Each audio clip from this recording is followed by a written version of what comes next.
በልጅነት አትሞቱ አሜን በሽምግልና ድሃ አትሁኑ አሜን በእግዚአብሔር የተባረካችሁ ሁኑ አሜን በጌታ በኢየሱስ ስም የተባረካችሁ ሁኑ አሜን ምሳሌ ምዕራፍ 10 ቁጥር 22 ላይ የእግዚአብሔር በረከት ባለ ጠጋ ታዘርጋለች ይላል የሰማይ አምላክ በረከት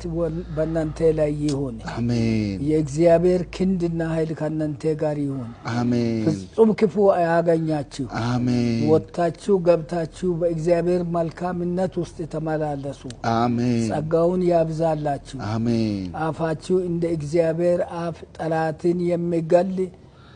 ቅዱሳንን የሚያሳድግ ይሁን አሜን ክፉ አያገኛችሁ አሜን የእግዚአብሔር ሰላም ጠብቆ በሰላም ኑሩ አሜን እድሜያችሁ በልማትና በጸጋ በእግዚአብሔር በረከት